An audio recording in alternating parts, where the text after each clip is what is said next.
Hi, friends. We're trying this again. Apparently, YouTube blocked me. They said it was inappropriate, so I'm not sure which part. We're going to try this again. Oh, my Lance.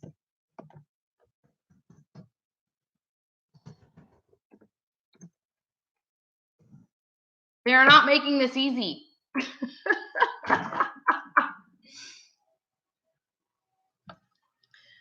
Oh, dear coronavirus, we are over you. All right.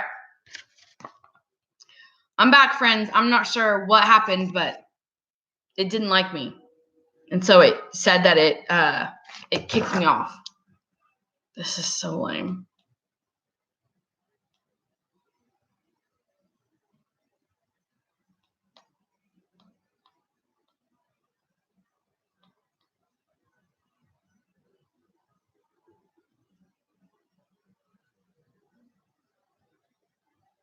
Okay, I'm back, friends. Who found me? I'm not sure what is going on.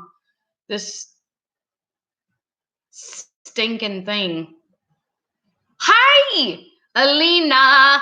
Hello. Dude, all I'm trying to do is read a book. Ah! Right? Oh, my lands, oh, my lands, oh, my lands. What are we going to do? Oh, it said it blocked my video because I don't know. Who knows?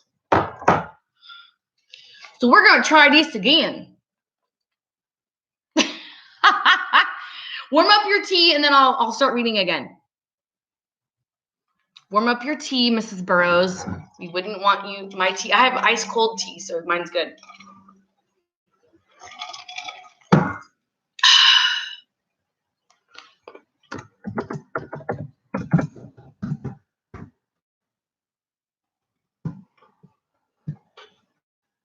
All right, I'm trying to figure out what is the problem. But let's see. I have no idea why that kicked me off. I'm trying to open it.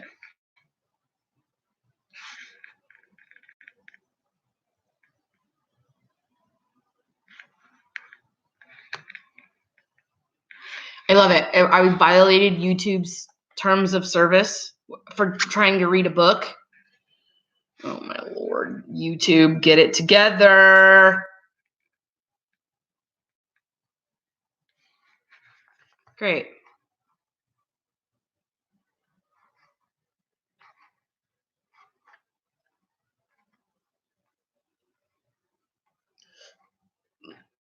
Let's see here. What do we got?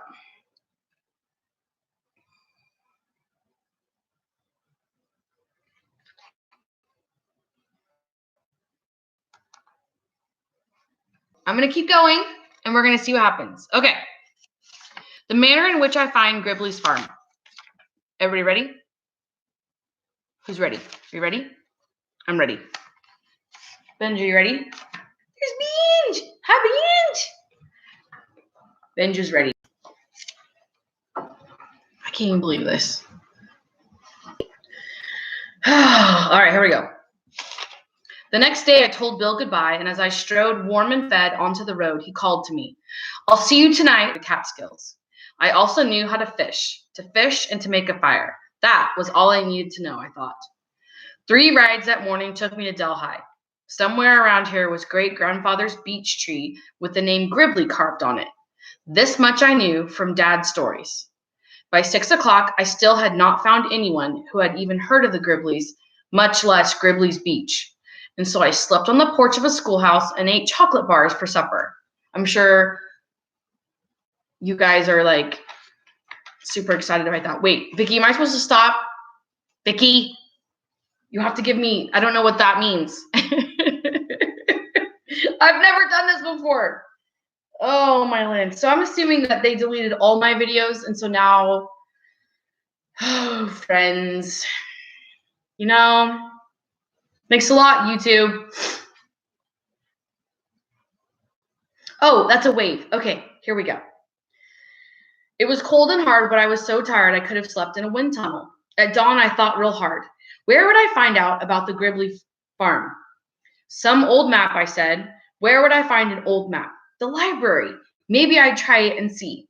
The librarian was very helpful. She was sort of young, had brown hair and brown eyes, and loved books as much as I did. The library didn't open until 10:30. I got there at 9. After I had lolled and rolled and sat on the steps for 15 or 20 minutes, the door whisked open and this tall lady asked me to come on in and browse until opening time. Oh, they didn't delete them all. Oh, fantastic. Thank you, Jamie or Olivia, whoever's saying that. Thank you very much. All I said to her was that I wanted to find the old Gribley farm and that the Gribleys haven't lived on it for maybe 100 years, and she was off. I can still hear her heels click when I think of her, scattering herself around those shelves, finding me old maps, histories of the Catskills, and files of letters and deeds that must have come from attics around Delhi. Miss Turner, that was her name, found it. She found Gribley's farm in an old book of Delaware County.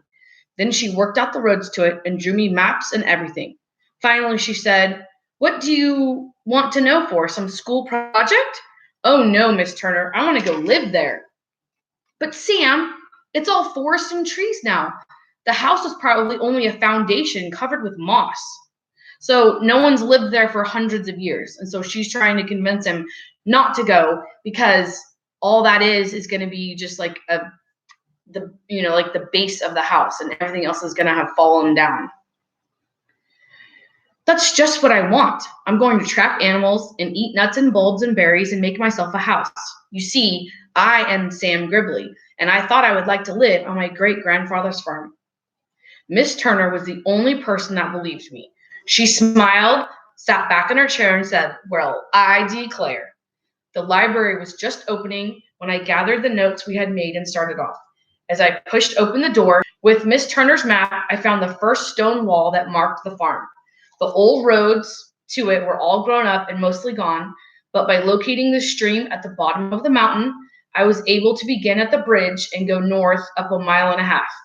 There, caterpilling around boulders, roller coasting up ravines and down hills, was the mound of rocks that had once been great-grandfather's boundary fence. And then, do you know, I couldn't believe I was there. I sat on the old gray stones a long time, looking through the forest, up that steep mountain, and saying to myself, it must be Sunday afternoon, and it's raining, and Dad is trying to keep us all quiet by telling us about great-grandfather's farm, and he's telling it so real that I can see it. So anyone have any questions about, it's been a couple of days since he's left, and what do you think his parents are doing? Because like in today's day and age, you can't just run away and then no one looks for you, right?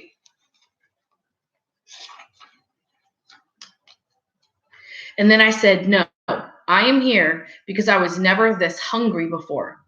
I wanted to run all the way back to the library to tell Miss Turner that I had found it, partly because she would have liked to know, and partly because Dad had told me as I left, "If you find the place, tell someone at Delhi I may visit you someday." Of course, he was kidding, because he thought I'd be home the next day. But after many weeks, maybe he would think I meant what I said, and he might come and see me. However, I was too hungry to run back. I took my hook and line and went back down the mountain to the stream. I caught a big old catfish. I climbed back to the stone wall in great spirits. It was getting late, and so I didn't try to explore. I went right to work making a fire.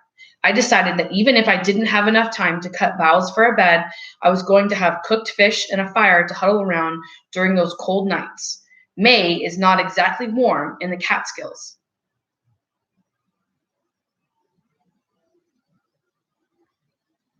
By firelight that night, I wrote this: "Dear Bill," that was the old man.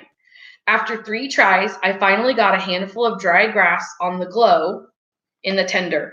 Grass is even better than pine needles, and tomorrow I'm going to try the outside bark of the river birch." River birch. I read somewhere that it has combustible oil in it, that the Indians used to start fires. Anyway, I did what you showed me and had cooked catfish for dinner, and it was good. Your friend Sam. After I wrote that, I remembered I didn't know his last name, so I stuffed the note in my pocket, made myself a bed of boughs and leaves in the shelter of the stone wall, and fell right to sleep. I must say this now about the first fire. It was magic. Out of dead tinder and grass and sticks came a live, warm light. It cracked and snapped and smoked and filled the woods with brightness. It lighted the trees and made them warm and friendly. It stood tall and bright and held back the night. Oh, this was a different night than the first dark, frightful one. Also, I was stuffed on catfish. I have since learned to cook it more, but never have I enjoyed a meal as much as that one, and never have I felt so independent again. Next chapter, in which I find many useful plants. The following morning, I stood up. Birds were dripping from the trees, little birds singing and flying and pouring over the limbs. This must be the warbler migration, I said, and I laughed because there were so many birds. I'd never seen so many. My big voice rolled through the woods, and their little voices seemed to rise and answer me. They were eating. 3 or 4 in a maple tree near me were darting along the limbs, pecking and snatching at something delicious on the trees. I wondered if there was anything for a hungry boy. I pulled a limb down, and all I saw were leaves, twigs, and flowers. I ate a flower. It was not very good. One manual I had read said to watch what the birds and animals were eating in order to learn what is edible and non-edible in the forest. Ooh! If the animal life can eat it, it is safe for humans. The book did suggest that a raccoon had tastes more nearly like ours.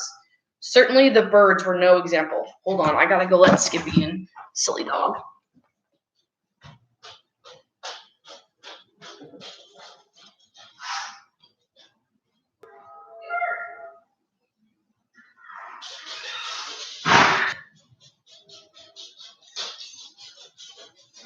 Come on, Skip. You come say hi to everybody? Come here. Hi. There's Skippy, everybody. Okay, but you have to lay down if you're gonna sit here. This is literally what happens when I sit on the couch and the dogs want to sit on my lap. There we go. Now they're over on the other side of the couch in the sun. All right. Then I wondered if they were not eating something that I couldn't see. Tiny insects, maybe. Well, anyway, whatever it was, I decided to fish. I took my line and hook and walked down to the stream. I lay on a log and dangled my line in the bright water. The fish were not biting. That made me hungrier. My stomach pinched. You know, it really does hurt to be terribly hungry. A stream is supposed to be full of food. It is the easiest place to get a lot of food in a hurry. I needed something in a hurry, but what? I looked through the clear water and saw the tracks of mussels in the mud. I ran along the log back to the shore, took off my clothes, and plunged into the icy water. I collected almost a peck of mussels in very little time at all, and began tying them in my sweater to carry them back to camp. But I don't have to carry them anywhere, I said. I have fire in my pocket, and I don't need a table. I can sit right here by the stream and eat. And so I did. I wrapped the mussels in leaves and sort of steamed them in the coals. They're not quite as good as clams, a little stronger, I would say, but by the time I had eaten 3, I had forgotten what clams tasted like and knew only how delicious freshwater mussels were. I actually got full. I wandered back to great-grandfather's farm and began to explore. Most of the acreage was maple and beech, some pines, dogwoods, ash, and here and there a glorious hickory. I made a sketch of the farm on my road map and put X's where the hickories were. They were gold trees to me. I would have hickory nuts in the fall. I could also make salt from the hickory limbs. I cut off one and chopped it into bits and scraps. I stuck them in my sweater. The land was up and down, and I wondered how great-grandfather ever cut it and plowed it. There was one stream running through it, which I was glad to see, for it meant I did not have to go all the way down the mountain to the big creek for fish and water. Around noon, I came upon what I was sure was the old foundation of the house, and Miss Turner was right. It was ruins, a few stones in a square, a slight depression for the basement, and trees growing right up through what had once been the living room. I wandered around to see what was left of the Gribbly home. After a few looks, I saw an apple tree. I rushed up to it, hoping to find an old apple. No apples beneath it. About 40 feet, however, I found a dried one in the crotch of a tree and stuck there by a squirrel and forgotten. I ate it. Ooh! It was pretty bad, but nourishing, I had hoped. There was another apple tree and 3 walnuts. I scribbled X's. These were wonderful finds. I poked around the foundations, hoping to uncover some old iron implements that I could use. I found nothing. Too many leaves had fallen and turned to loam, and many plants had grown up and died down over the old home site. I decided to come back when I had made myself a shovel. Because remember, he doesn't really have anything. He has a penknife, he has cord, he has $20, he has flint and steel, he has... I went on up the mountain, following the stone walls, discovering many things about my property. I found a marsh. In it were cattails and arrowleaf, good starchy foods. At high noon, I stepped onto the mountain. An enormous boulder rose up the center of it. At the top of the meadow was a fringe of the white birch. There were maples and oaks to the west and a hemlock forest to the right that pulled me right across the sweet grasses onto it. Never, never have I seen such trees. There were giants, old giants. They must have begun when the world began. I started walking around them. I couldn't hear myself step, so dense and damp were the needles. Great boulders covered with ferns and moss stood among them. They looked like pebbles beneath those trees. Standing before the biggest and the oldest and the most king-like of them all, I suddenly had an idea. What do you think that idea is? Do you remember where his home was when we started? Well, 2 chapters, friends. That's all for today. So I encourage you to get out and move around today and get some exercise, work on your packets. And if you have any questions, you know where I am. You can message me on Class Dojo or whatever you need. I love you and I miss you, and I will be posting, right? Liv, you're with it. I won't tell you what Liv said, but she's on to something. So I will be posting your afternoon challenge about 1 o'clock today on Class Dojo, so look for that. I love you, and I hope to see you soon.